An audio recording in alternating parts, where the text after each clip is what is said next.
en partenariat avec MGEN, Mutuelle Santé Prévoyance.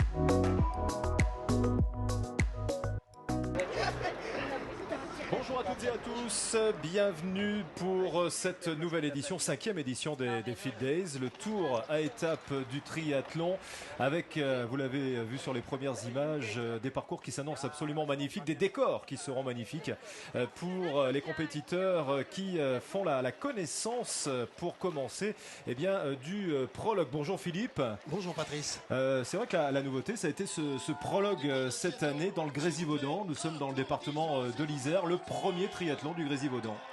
Oui, dans un cadre magnifique, alternant cette aire de jeu qui est proposée au lac de Lac Terrasse, où les triathlètes vont bien sûr enchaîner avec une partie cycliste, les amenant du côté des 7 lots que les grimpeurs et que les spécialistes de la petite reine connaissent fort bien. Voilà, le parcours emprunté quelques jours suivants d'ailleurs par le critérium du Dauphiné libéré. Donc là on est dans le secteur, pour les amateurs de ski, dans le secteur de la Dent de Crolles. On est juste au-dessus de Grenoble et nous allons pouvoir découvrir donc ce premier rendez-vous, ce premier prologue, donc avec déjà une importance pour l'ensemble des compétiteurs de marquer les premiers points bien évidemment. Hein. Oui, sur un format spectaculaire, agréable aussi pour les spectateurs et les compétiteurs. Et effectivement, l'intérêt d'une bonification en temps pour le Fit Days MGN qui commencera début juillet du côté de la Lozère.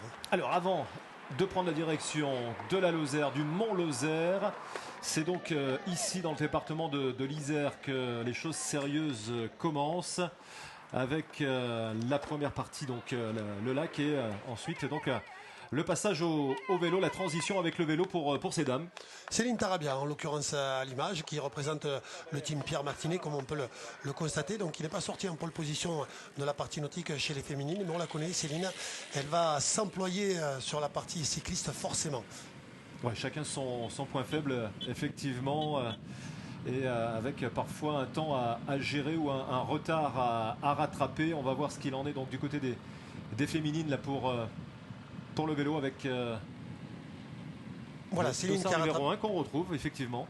Pardon, c'est Céline donc, qui a rattrapé Juliette Duquesne en bleu, Céline en noir et vert pour le team Pierre Martinet. C'est un petit peu le duel là, qui est proposé sur les équipes élites que l'on retrouvera au FIDES MGN. Le team NGE, le team Martinet. Avec, on peut le constater, l'autorisation de rouler groupé, de rouler en groupe en drafting. Céline Tarabia, première arrivée au parc à vélo au terme des kilomètres cyclistes, dossard numéro 1, Juliette Duquesne. Et derrière des amateurs que l'on a trouvé fort nombreux sur le format proposé. Voilà, effectivement c'est le but de la manœuvre aussi, hein, de réunir les amateurs avec cette élite. Donc on a vu effectivement Céline qui a bien géré sa partie vélo. Voilà, qui et ne qui va reste rien en lâcher. tête, hein, ne lâche pas là, hein, elle gère. Ouais, elle sait à qui elle a affaire, elle se connaissait puisqu'elle participe régulièrement aux étapes de première division de triathlon sur le circuit fédéral. Donc elles savent où elles en sont. Alors on a beau être en montagne, Philippe, ça m'a pas l'air excessivement vallonné, y compris sur le parcours vélo tout à l'heure.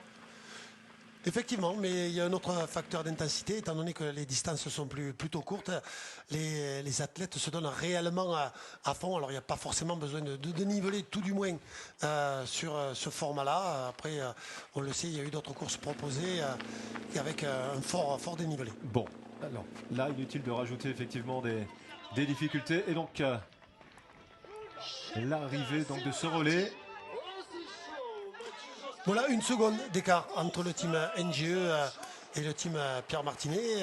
Il me semble bien que c'est Jocelyn Mourier donc, qui est parti. On le connaît, Jocelyn Mourier est un bon nageur, un gros nageur, avec des qualités nautiques indéniables sur ce deuxième relais. Donc premier relais féminin, deuxième relais masculin. On le sait bien, hein, c'est la nouvelle formule Jocelyn Mourier qui sort en tête là de ce deuxième relais.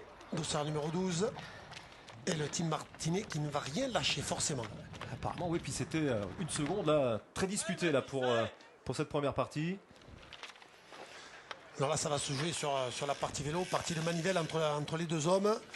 Jocelyn va avoir fort à faire, c'est sûr. Hein, le team Pierre Martinet qui est remonté, qui n'a pas fait le déplacement pour rien. Je rappelle avec l'intérêt d'une grosse bonification quand même avant l'attaque du FIDES MGN. Ouais, autant engranger le maximum de points à ce moment-là. Et on voit que la bagarre va continuer à vélo, au pied des montagnes enneigées encore. Voilà, on s'observe, on sait prendre les roues, on sait prendre le relais. Ils se connaissent là aussi, ces deux hommes. Voilà, prise de virage un petit peu plus risquée, comme on peut le constater pour Jocelyn, tout du moins sur cette partie-là. Allez, on a une attaque. Une attaque, ah oui. Une belle attaque, je ne sais pas si elle va être définitive, mais l'avance est prise assez rapidement. On voit qu'il se détache assez vite. Avec une fréquence de pédalage assez élevée, régulière. Il n'a pas l'air de souffrir il est bien là. Au niveau du faciès. Ah voilà, il n'y a plus de coude à coude en l'occurrence. Le trou est fait, donc le team Pierre Martinet qui a réussi à faire un trou sur cette partie cycliste. Ah bah effectivement, il y a visiblement une grosse différence de temps là pour l'arrivée sur cette transition. Transition éclair, hein, comme nous ont habitués les élites. Jocelyn qui va s'employer forcément pour essayer de revenir sur la partie course à pied, même si ça s'avère compliqué, même sans relief, il faut s'employer. S'il a été dans le dur sur la partie vélo, je vois mal comment il pourrait le rattraper sur la partie cycliste, malgré sa grande motivation, malgré sa technique et sa foulée. D'autant qu'il a l'air de gérer là. Et relais. Le relais de l'équipe Martinet donc. Le compte à rebours est conséquent, me semble-t-il. Une minute. Oula. Une minute. On était à 1 seconde tout à l'heure. Exactement. On est passé de la seconde à la minute. C'est parti donc pour le troisième relais, en l'occurrence féminin. Donc c'est ce que j'ai essayé d'expliquer tout à l'heure aux spectateurs. Donc c'est le nouveau format que l'on retrouvera aux prochains Olympiques de triathlon où la France est annoncée comme l'une des favorites. Ouais. Et bien enchaînement entre un relais féminin, un relais masculin, un troisième relais féminin comme on l'apprécie à l'instant à l'image, et le quatrième relais où on le retrouvera la jante masculine. Voilà, on a vu Juliette Duquesne. Oh, on perd pas de temps là non plus. Hein. Ah non, mais c'est efficace. Elle maîtrise. Hein. La transition s'est travaillée par les élites. Donc, transition éclair. On reviendra forcément sur Juliette Duquesne qui participera au FIDES MGN. Là, on apprécie aussi la fréquence de pédalage, on apprécie la pose, la technique bien posée sur la selle. On le voit, le bassin ne bouge pas, donc des positions qui sont bien réglées, le bon braquet, les bonnes relances au bon moment. Les spécialistes du vélo doivent apprécier cette technicité. Voilà, l'efficacité sur ces images. Ah, ça attaque, hein. Ça attaque. C'est dommage qu'on ne puisse pas assister pour les spectateurs, ne puissent pas apprécier ces images qui néanmoins apprécient au retour au parc à vélo à la tête de course, toujours le team Pierre Martinet. Hein. Donc ils ont fait le trou sur le deuxième relais et ça persiste sur ce troisième et avant-dernier relais. Voilà, ça ne lâche rien. La course-poursuite continue. Et la chaleur, hein. Heureusement qu'elles ont la partie retour course à pied à l'ombre, parce que la première partie est assez ensoleillée. Elles doivent apprécier de longer ce fleuve, elles doivent apprécier cet endroit ombragé de par l'intensité de l'effort, de par la chaleur du jour. Ouais, c'est posé, c'est technique, c'est gainé. Et là, on va découvrir Brice Daubord pour ce relais. Voilà, Brice Daubord et Mathieu Gallet. Mathieu Gallet à la chasse. Donc Brice Aubord, on le connaît, hein, quintuple champion de France de cross triathlon. C'est un ancien, mais dans le noble sens du terme du triathlon. Gallet, Mathieu Gallet, lui, c'est une valeur montante. Il s'essaye notamment sur le long cette année, mais Brice confirme. Voilà, on le voit, le team Pierre Martinet est bel et bien parti. Bien installé là, oui. Bien Pour installé en tête. Gagner la victoire, mais aussi et surtout la bonification pour le Feed Days. C'est ça qui est important. Après, tout va compter pour la suite. Les différentes étapes que vous pourrez suivre, bien évidemment, avec nous.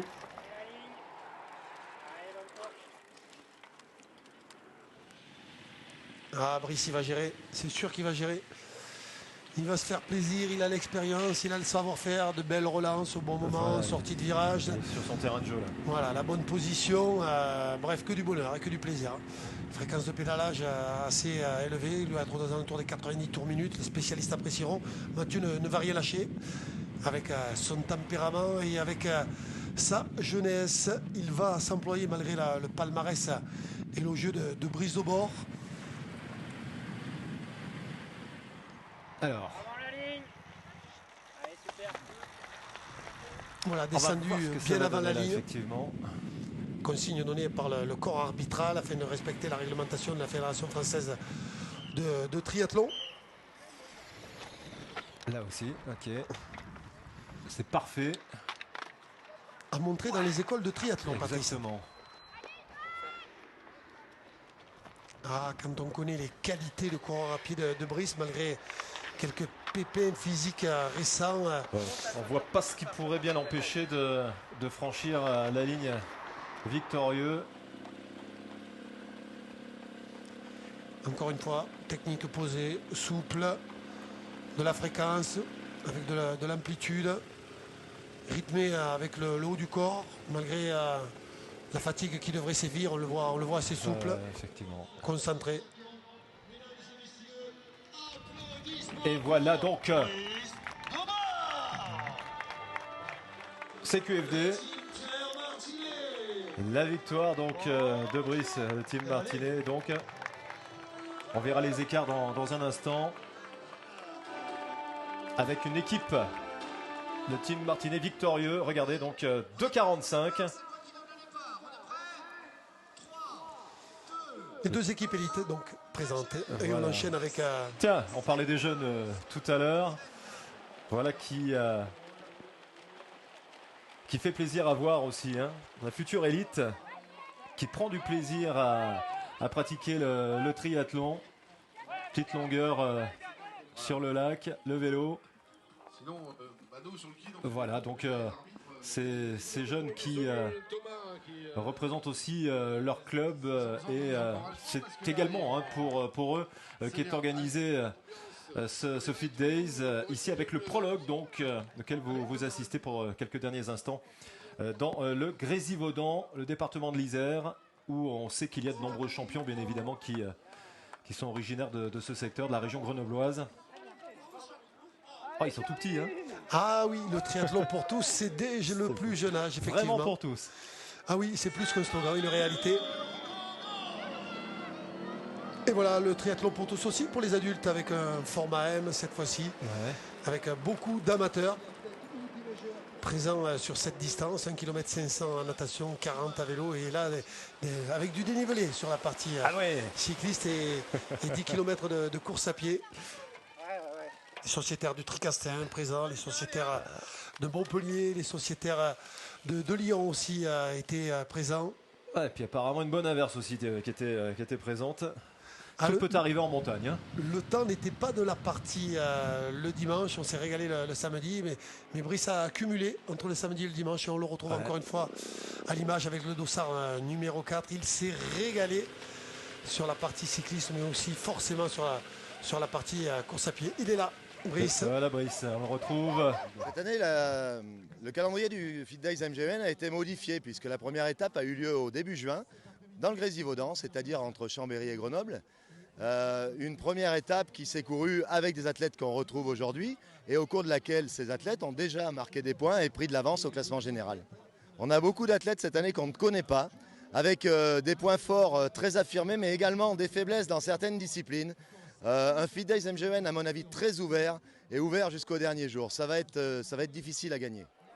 Voilà, c'était Jean-Philippe Viala, le directeur de course, qui nous parlait donc de cette Formule 2019.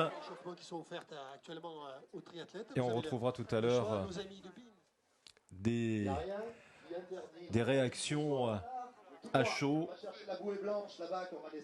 Ah, il fait bon aujourd'hui. Aujourd'hui, il fait bon, mon Lozère.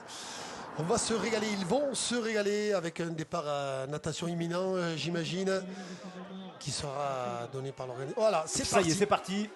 Allez, rappelez Alors peut-être. là, on va resituer effectivement l'action. Donc Mont-Lozère, nous sommes ici sur cette première étape.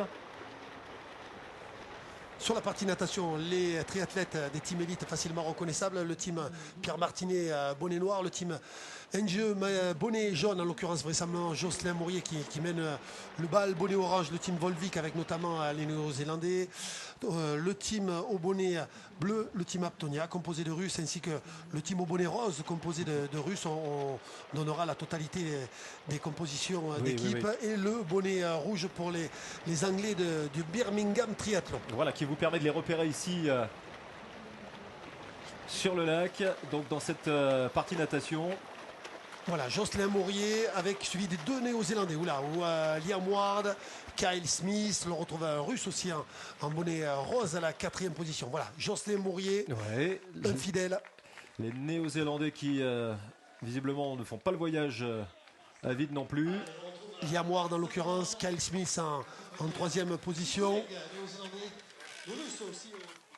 La première féminine. Oui. Elle est là, Anastasia Gourbonova, vainqueur en 2017 du FIDE MGN.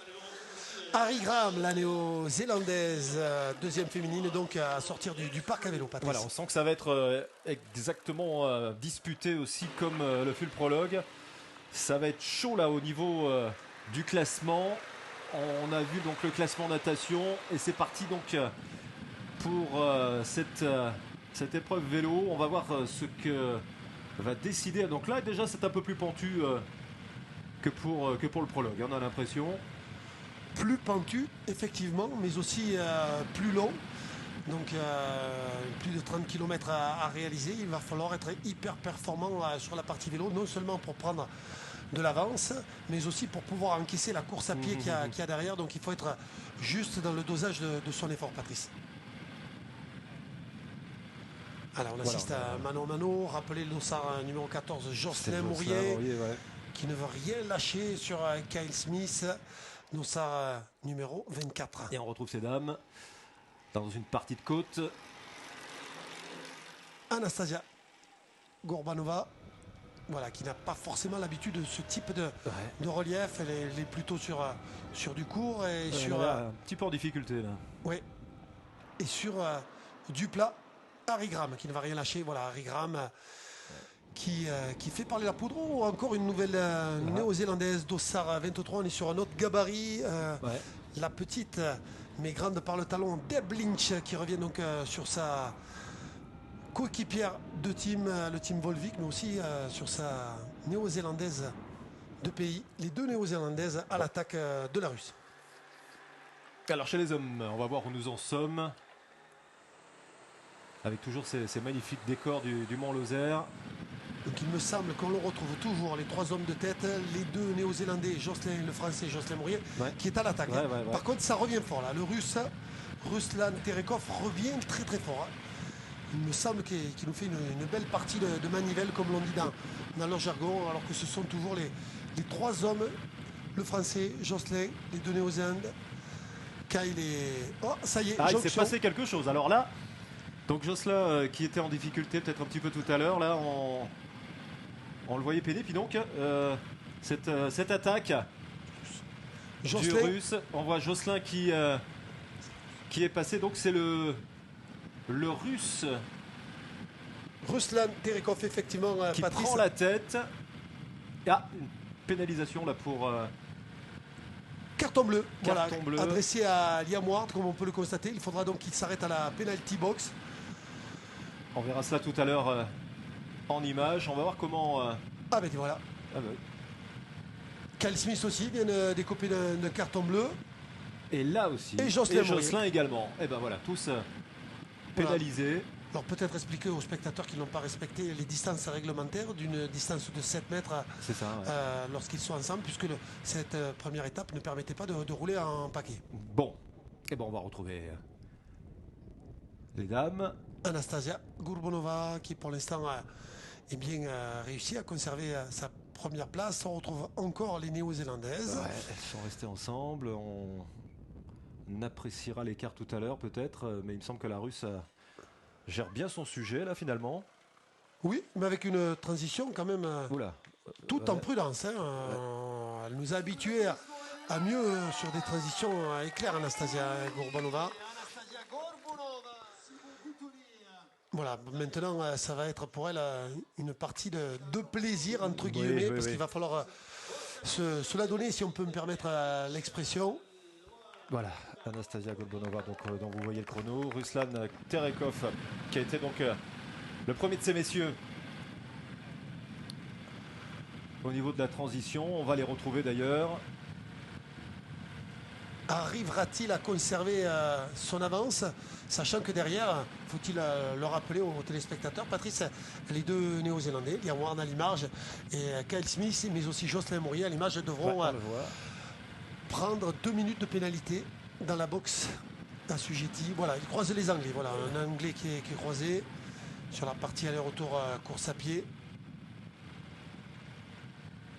Donc on avait Ruslan Terekov que voici. Qui se fait doubler donc par Liam Ward, mais qui aura 2 minutes encore, j'insiste, lourdement, de pénalité. Il faudra qu'il court très vite pour prendre 2 minutes à Terekov, qui va faire le maximum pour s'accrocher comme on peut l'apprécier.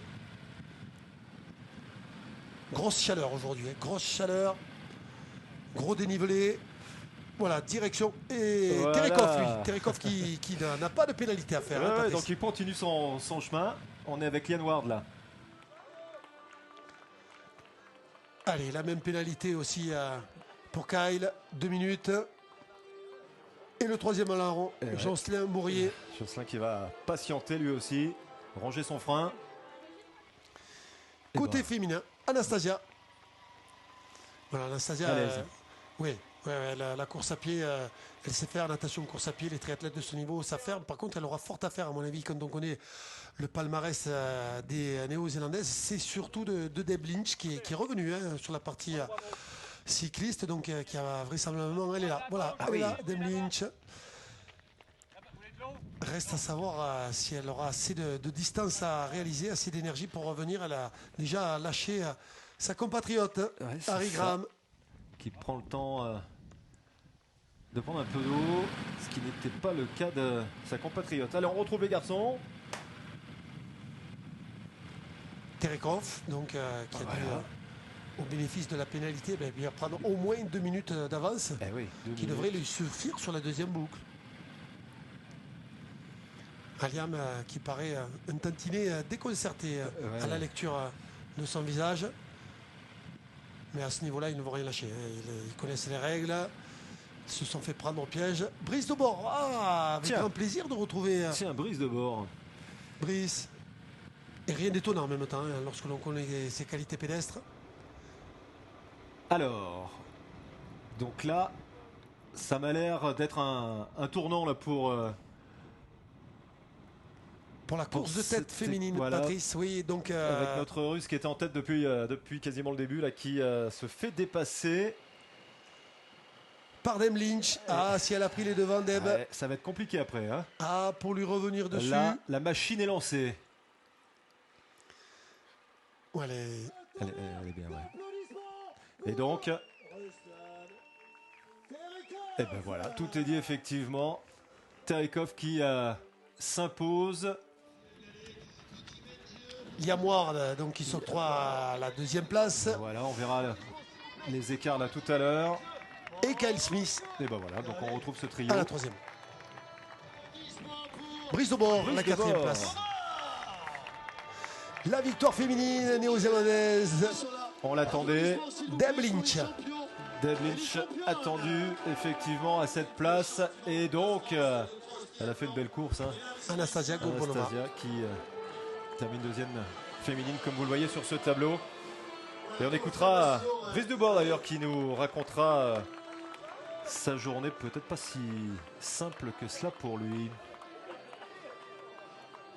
Tim Bolvik, le néo-zélandais, en tête devant les Russes d'Orovia. Aujourd'hui, course un peu difficile personnellement. J'ai un peu coincé en vélo et en course à pied.